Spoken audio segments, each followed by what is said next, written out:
Bonjour à tous, mais voici je suis retour de nouveau pour partager la parole de l'Éternel avec vous pour ouvrir notre vision. Je vous invite d'ouvrir votre Bible dans Genèse chapitre 11, versets 4 au 9. Amen. Alors, nous allons nous méditer ensemble. Verset 4. Il dira encore, allons nous bâtissons nous une ville et une tour dont le sommet touché au ciel. En faisons-nous un nom, afin que nous ne soyons pas dispersés sur la face de toute la terre. Nous allons s'arrêter ici. Ils se sont décidés, de nombre de personnes, de décider de bâtir la ville. Bâtir la ville, c'est bâtir l'endroit où ils étaient. Afin qu'ils ne sont pas dispersés, qu'ils doivent rester dans le même endroit. Ils avaient la même direction, comme si ils avaient établi une alliance. Amen. Et ensuite, verset 5, l'Éternel descendit pour voir la ville et la tour qui baptisait les fils d'hommes. Amen. Bâtir la ville ici, bâtir leur vie, soit leur vie spirituelle, soit bâtir la ville physiquement. Ils se sont décidés bâtir la ville pour leur protection. Vous savez bien que il y a un dicton, on dit, l'union fait la force, mais la division, c'est les urines. Amen. Aujourd'hui, ce n'est pas différent. Je peux vous donner exemple, par exemple, ou dans une entreprise, ou dans un ministère. Je peux vous donner exemple dans une entreprise. Il y a une seule direction. C'est lui qui est le chef de l'entreprise. Tout le monde il doit soumettre à sa direction. Si tout le monde il va donner chacun à son idée, à sa direction, cette entreprise, il va se faillite. Il va se fermer. Amen. C'est la même chose, par exemple, dans un foyer. L'homme ou le père de famille, c'est lui qui doit donner la direction. Ce n'est pas la femme ni les enfants. Sinon, cette famille, il va être dans la division. Ça, c'est le deuxième exemple que je vous le donne. La troisième, c'est dans l'œuvre de Dieu. Dans l'œuvre de Dieu, il doit avoir une seule direction. C'est lui que Dieu institue, qui est établi. Ça peut être un évêque, un pasteur, un prophète, un archevêque, un prêtre. C'est celui que Dieu établit. C'est lui-là que Dieu donne la direction. Mais décide de lui qu'il a donné la direction. C'est qui? C'est Jésus-Christ, à travers le Saint-Esprit. Parce que Dieu n'est pas un Dieu de désordre. Dieu, c'est un Dieu de discipline.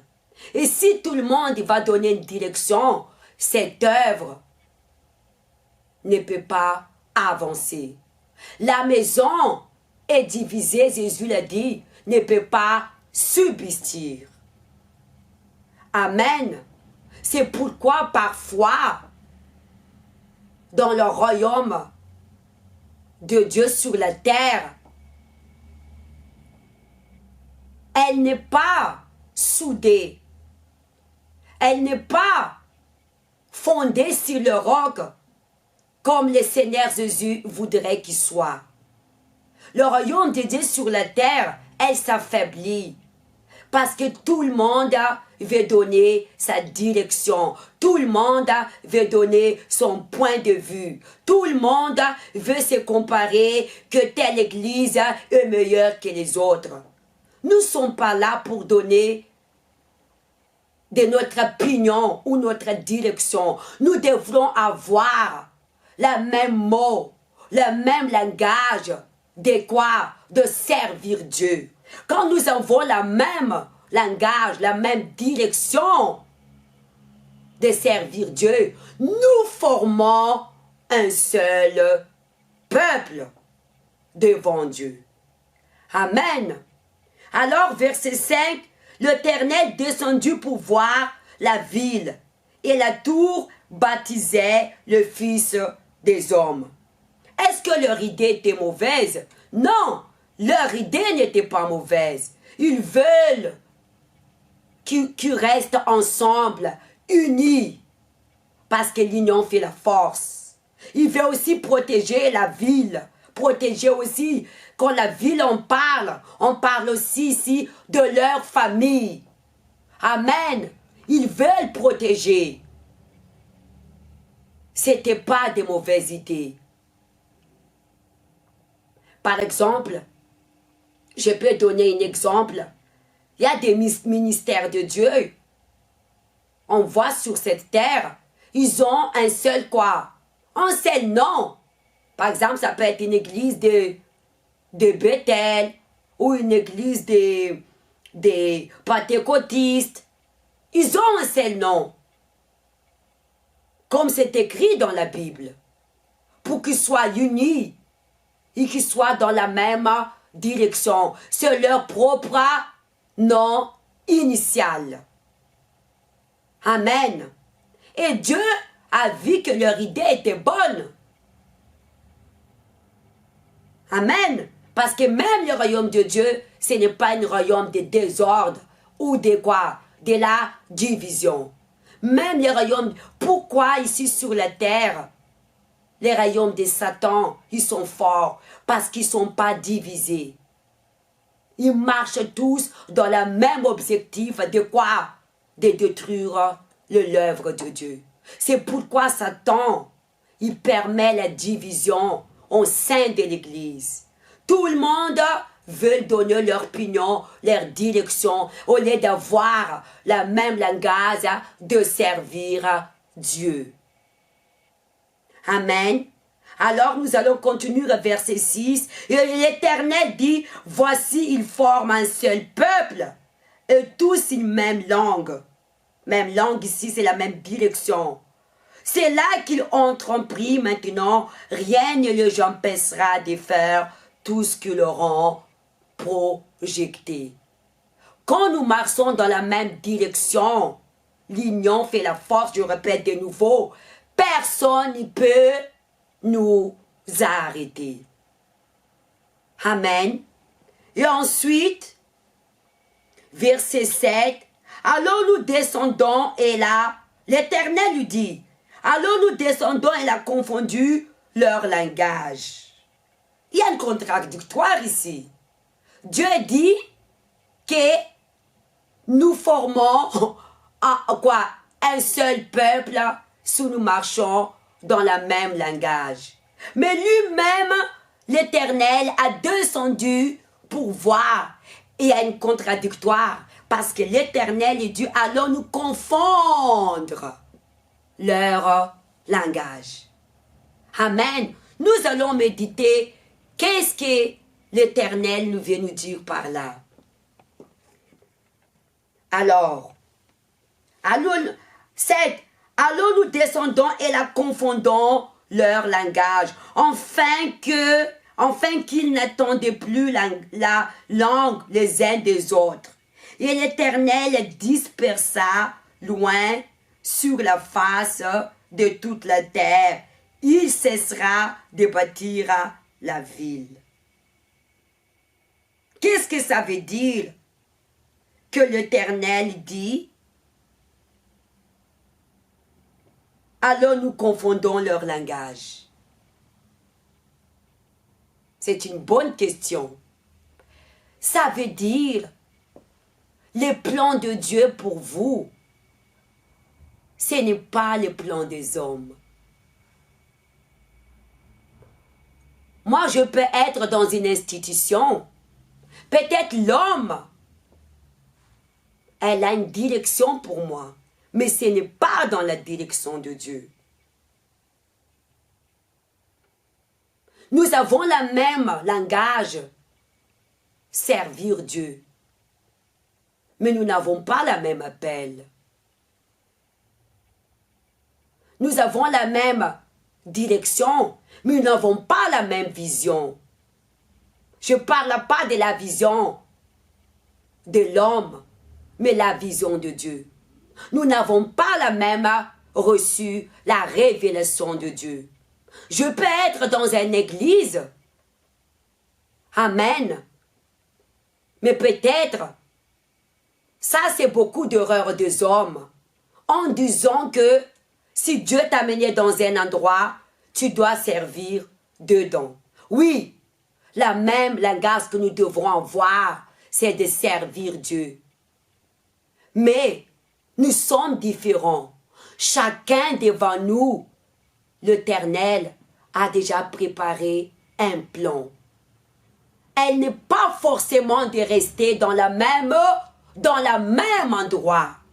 Dieu l'a menée dans un endroit pour la former, pour la transformer. Mais Dieu a un plan pour cette personne. C'est pourquoi aujourd'hui dans une église, il y a beaucoup de confusion, de division. Parce que cette personne, elle n'a pas établi une alliance avec l'homme, mais avec qui? Avec Dieu. Elle n'a pas donné sa vie aux hommes, mais à Dieu. C'est que Dieu dit, la pensée de l'homme n'est pas la pensée de Dieu. Pourquoi avoir des divisions aujourd'hui dans l'œuvre de Dieu? L'important, c'est de servir Dieu. La Bible dit même dans un passage, Jésus envoyait ses disciples annoncer l'évangile, sachez les démons. Et quand ils sont revenus, ils ont parlé. Jésus, Seigneur, il y a d'autres personnes ici qui pêchent en ton nom. Jésus dit, laisse-le. Mais parce que nous servons tous la même Dieu, mais nous n'avons pas la même vision. Chacun a son appel devant Dieu. Si Dieu m'appelle dans un endroit, je suis venu à Dieu. Supposons que Dieu m'appelle ici, je suis dans maison de soutien. Dieu m'appelait dans maison de soutien. J'étais possédé, je ne dors pas la nuit. J'étais malade, oui ou non? Dieu m'a transformé dans maison de soutien. Mes yeux étaient ouverts. Mais Dieu, il a un plan pour moi. Ce n'est pas forcément dans cet endroit qu'est le plan de Dieu pour moi. Dites-moi, où vous voulez que Dieu s'accomplisse son plan dans ma vie? Dehors? Dans la rue? C'est dans sa maison. Mais après, Dieu décide ce qu'il veut de moi. Parce que l'église, c'est un hôpital spirituel. C'est dans la maison de Dieu que nos yeux ouvrent. En recevant la parole. Parce que la parole de Dieu nous guérit, nous lave, nous délivre. Mais après, chacun a son plan devant Dieu. Et quand la personne, Dieu lui donne la direction de partir, non, c'est du diable. Vous commettez beaucoup d'erreurs. Ses yeux étaient ouverts. Dieu parle à celui qui a fait une alliance. La personne n'a pas fait une alliance avec l'Église, mais il a fait l'alliance avec Dieu. Je m'adresse surtout, nous qui servons Dieu, je suis inclus dedans. Je m'adresse surtout, nous qui servons Dieu, je parle de nous qui servons Dieu sur l'autel. Nous ne devrons pas user, ni de critiquer. Nous ne sommes pas à la place de ces personnes. Le plus important que la personne sert Dieu. Ça, c'est plus important. Qui continue à quoi? À marcher avec Dieu. La personne continue à servir Dieu. C'est pas parce qu'il a quitté la présence de Dieu qu'il a retourné quoi? dans le monde. Dieu a un plan à chacun de nous. Imaginez si nous allons tous rester dans un même endroit. L'évangile ne pourra pas propager dans le monde entier. C'est ça le message de Dieu. Allons-nous confondre leur langage? Dieu a mis une confusion, a mis que chacun a reçu la vision différente. La ville qu'ils ont leur bâtir, être ensemble, c'était pas abouti. D'être unis ensemble. Ça, c'est la vision de l'homme, mais pas la vision de Dieu. Supposons, aujourd'hui, l'œuvre de Dieu, partout on pêche l'évangile. Je peux vous dire, à Madagascar, au Bénin, à Togo, en Amérique. Imaginez si tout le monde va rester en Amérique. Alors l'évangile ne pourra pas propager. Amen. Voilà le message de l'Éternel que je vous transmets aujourd'hui. Nous devrons avoir juste un seul langage de servir Dieu. Parce que la gloire, ce n'est pas à l'homme, c'est à qui? C'est à Dieu. Nous allons tous un jour être jugés devant Dieu. Et les âmes que nous servons, ce n'est pas pour notre gloire, mais c'est pour la gloire de Dieu. Amen. Que le Seigneur, Dieu vous bénisse, qu'il vous ouvre votre vision, votre compréhension. Et je vous souhaite une bonne journée. Et je vous le dis, à la prochaine fois.